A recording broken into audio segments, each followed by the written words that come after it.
Il y a des pâtisseries de l'enfance dont la seule odeur suffit à nous faire marquer une pause dans le rythme effréné de la vie. Grand-mère n'était pas une chef professionnelle, mais chaque miche sortant du four était moelleuse, parfumée et empreinte d'amour. Qu'est-ce qui créait cette différence? Aujourd'hui, nous allons rouvrir le vieux carnet et commencer par le premier secret. Une astuce simple qui semble infuser de la magie dans toute la cuisine. 1. Utilisez l'eau de cuisson des pommes de terre pour la pâte à levure. Vous êtes-vous déjà demandé pourquoi le pain d'autrefois était si tendre, au point qu'une légère pression suffisait à révéler une mie aussi vaporeuse qu'un nuage? Le secret réside dans cette eau que l'on aurait tendance à jeter après le dîner. Au lieu d'utiliser de l'eau ordinaire, grand-mère conservait l'eau de cuisson des pommes de terre, la laissait tiédir, puis l'utilisait pour remplacer la part d'eau de la recette. L'amidon naturel restant dans cette eau devient une source de nutriments qui active puissamment la levure, aidant la pâte à lever haut, uniformément, et à conserver son humidité longtemps après la cuisson. Le pain n'est pas seulement beau et gonflé, il reste moelleux pendant plusieurs jours sans durcir rapidement. Avant le mélange, elle y ajoutait souvent une cuillère de sucre ou de miel, comme pour donner un regain d'énergie à la levure.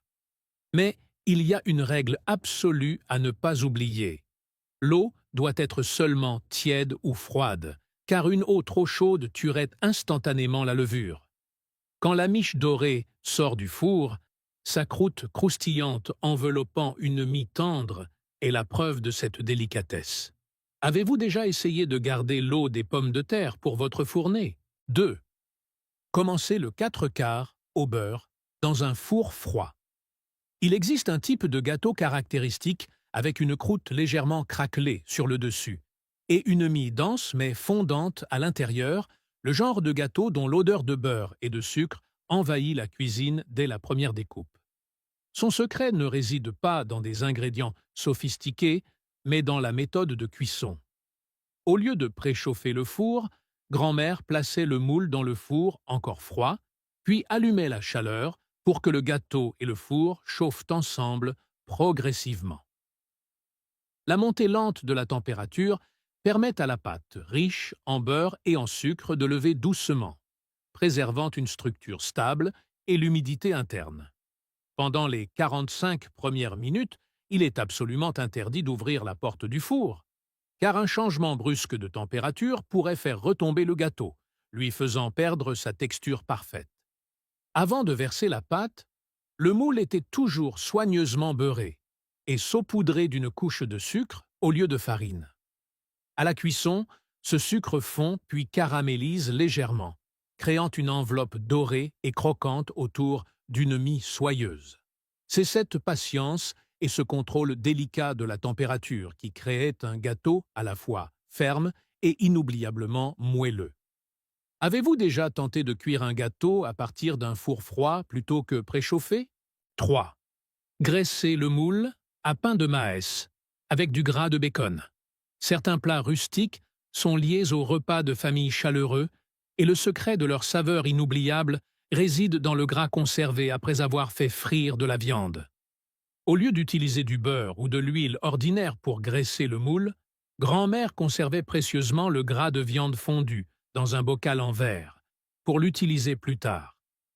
Avant de verser la pâte du pain de maïs, la poêle en fonte était chauffée intensément au four, puis le gras y était déposé alors que la poêle était brûlante.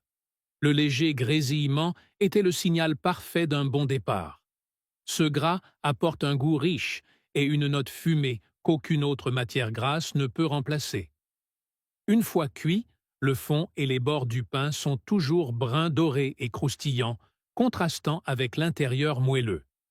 Pour accentuer ce croquant typique, elle saupoudrait souvent un peu de farine de maïs sur le gras chaud avant de verser la pâte. Un petit geste qui fait une grande différence. Vous souvenez-vous de la première fois où vous avez entendu le grésillement de la pâte touchant la poêle chaude? Gardez les biscuits moelleux avec une tranche de pain. Rien n'est plus décevant que d'ouvrir une boîte de biscuits cuits quelques jours plus tôt et de les trouver secs et durs. Mais dans la cuisine d'autrefois, cela arrivait rarement grâce à une petite astuce très efficace. Au lieu de simplement fermer la boîte hermétiquement, grand-mère y plaçait une tranche de pain de mie moelleux. Cette tranche de pain agit comme un régulateur d'humidité naturelle. À mesure que le pain sèche, son humidité se transfère aux biscuits, les aidant à rester tendres plus longtemps sans altérer leur saveur d'origine. Cette astuce est particulièrement utile pour les biscuits qui sèchent vite, comme ceux à l'avoine ou à la mélasse. Cependant, il y a une règle importante. Il faut changer la tranche de pain tous les 2 jours pour éviter les moisissures et privilégier le pain blanc, car il est moins gras et ne dégage pas d'odeur parasite. Une solution simple pour que les biscuits restent aussi souples qu'à la sortie du four. Avez-vous déjà essayé de mettre une tranche de pain dans votre boîte à biscuits? 5. Enfouir des écorces d'orange séchées dans le sucre roux. Le sucre roux apporte une saveur profonde et un moelleux caractéristique à de nombreuses pâtisseries. Mais il a un défaut qui en agace plus d'un. Il forme facilement des blocs durs comme de la pierre après un certain temps. Dans l'ancienne cuisine, grand-mère ne jetait pas ce sucre, mais utilisait une astuce subtile pour le garder souple. Elle plaçait quelques morceaux d'écorce d'orange complètement séchés dans le pot de sucre roux avant de le refermer. L'important est que l'écorce soit bien sèche, sans humidité fraîche, pour éviter de gâter le sucre. Les huiles essentielles naturelles de l'écorce d'orange apportent juste assez d'humidité pour empêcher le sucre de s'agglomérer sans le rendre mouillé ou moisi. Grâce à cela, le sucre reste toujours tendre, facile à doser et conserve une texture idéale pour la pâtisserie. De plus, le léger parfum d'orange rehausse la profondeur aromatique des gâteaux, créant une sensation de chaleur et de finesse. Parfois, elle ajoutait aussi un bâton de cannelle séché pour un arôme encore plus riche. Avez-vous déjà ouvert un pot de sucre pour sentir ce doux parfum d'orange s'en échapper? 6. Mélangez les fruits avec du sucre avant de garnir la pâte.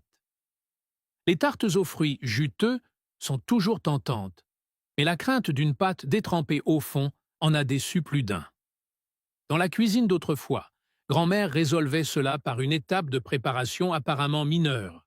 Avant de disposer les fruits sur la pâte, elle les mélangeait avec du sucre et les laissait reposer pendant qu'elle préparait le fond de tarte.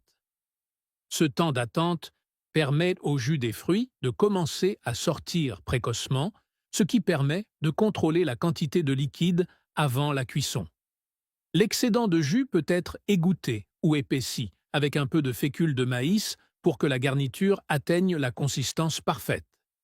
Cette étape assure une cuisson uniforme de la garniture, évite qu'elle ne coule et, surtout, garde la croûte inférieure bien croustillante. Pour donner du peps à la saveur, elle ajoutait souvent une pincée de cannelle ou un peu de zeste de citron, assez pour donner de la profondeur sans masquer la douceur naturelle. À la découpe, la garniture se tient bien, brillante et nette dans chaque part. Laissez-vous vos fruits reposer avant de les mettre dans le moule. 7. Dosez la farine à la cuillère et arasez. En pâtisserie, le moindre écart peut modifier totalement la texture.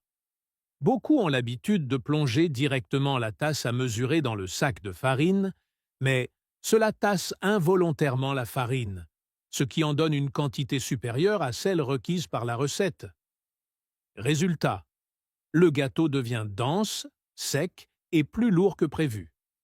Grand-mère procédait toujours de manière plus lente et précise. Elle utilisait une cuillère pour verser délicatement la farine dans la tasse, petit à petit, pour qu'elle retombe naturellement sans être compressée. Une fois la tasse pleine, elle utilisait le côté plat d'un couteau pour raser le dessus, créant une surface plane et nette. Ce geste simple garantit le dosage exact de la recette. 2 cuillères de farine en trop peuvent suffire à changer la structure de tout le gâteau. Ainsi, la règle d'or est de garder la farine aérée et légère, sans presser ni tasser. C'est cette minutie dans chaque petit détail qui faisait la différence entre un gâteau ordinaire et une pâtisserie parfaitement aérienne. Avez-vous déjà essayé de changer votre façon de mesurer la farine? 8.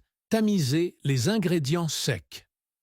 3 fois avant que la farine préemballée ne devienne courante, tamiser la farine n'était pas seulement une étape secondaire, mais un rituel indispensable. Et tamiser une fois ne suffisait pas. Grand-mère tamisait toujours les ingrédients secs jusqu'à 3 fois avant de les incorporer au mélange humide. À chaque passage, la farine devenait plus aérée, plus légère, et surtout, les composants comme le sel, la levure ou le cacao se répartissaient de manière parfaitement homogène. Plus de petits grumeaux cachés, plus de risque d'avoir un endroit trop salé et un autre fade. L'air est incorporé à la farine à chaque tamisage, ce qui rend la structure du gâteau après cuisson remarquablement légère et fine. Mais après avoir terminé ces 3 tamisages, elle ne remuait jamais vigoureusement. La farine était délicatement incorporée au mélange humide par mouvements enveloppants, évitant de trop mélanger, car cela pourrait rendre le gâteau élastique et lourd. Cette patience et cette minutie sont l'esprit même de la pâtisserie traditionnelle. Vous souvenez-vous de la dernière fois où vous avez tamisé votre farine avec soin au lieu de sauter cette étape? 9. Tiédir les œufs dans l'eau chaude. Avant le mélange en pâtisserie, la température des ingrédients peut décider du succès ou de l'échec. Des œufs sortant tout juste du réfrigérateur, s'ils sont ajoutés immédiatement au mélange beurre-sucre, peuvent faire trancher la pâte, la rendant difficile à lier. Pour éviter cela, grand-mère plaçait les œufs entiers avec leurs coquilles dans un bol d'eau tiède pendant environ 10 minutes. Ce temps suffit pour que les œufs atteignent la température ambiante, assez pour s'incorporer au mélange de manière plus fluide. Des œufs tièdes permettent au beurre et au sucre de mieux s'émulsionner, créant une pâte homogène, sans grumeaux ni séparation. De plus, les œufs à température ambiante montent mieux en neige, créant plus de bulles d'air, ce qui contribue à la légèreté du gâteau. Cependant, l'eau doit être seulement tiède, pas chaude, car elle pourrait cuire l'œuf prématurément. Et avant de les ajouter à la pâte, elle cassait toujours les œufs dans un bol séparé pour vérifier leur fraîcheur. Un petit geste comme celui-ci crée une différence notable dans la texture finale du gâteau. Laissez-vous souvent vos œufs revenir à température ambiante avant de pâtisser. 10. Ramenez tous les ingrédients à température ambiante avant le mélange. Il existe une règle apparemment simple qui sublime presque tous les types de gâteaux, et elle commence avant même d'allumer le four. Grand-mère laissait toujours le beurre, les œufs et le lait à l'extérieur pour qu'ils atteignent la température ambiante avant de mélanger. Le beurre était généralement laissé à ramollir naturellement pendant environ 30 minutes, et les œufs nécessitaient environ 15 minutes selon le temps qu'il faisait. Quand les ingrédients sont à la même température, ils s'amalgament plus harmonieusement, emprisonnant plus d'air pendant le battage. Ainsi, la pâte développe une structure stable et le gâteau, après cuisson, sera nettement plus léger, aéré et uniforme. Il est arrivé qu'en utilisant du beurre froid par précipitation, le mélange tranche et que la mie devienne dense au centre. Une leçon inoubliable. En cas d'oubli, elle coupait le beurre en petits dés pour qu'il ramollisse plus vite ou plaçait les œufs dans l'eau tiède pour raccourcir l'attente. Quand tous les ingrédients s'accordent comme un orchestre, le gâteau atteint sa plus belle texture. Gardez-vous l'habitude de laisser reposer vos ingrédients avant de commencer votre gâteau? Ces secrets ne sont pas seulement des astuces de pâtisserie, mais les souvenirs d'une époque de soin et d'amour dans chaque petit détail.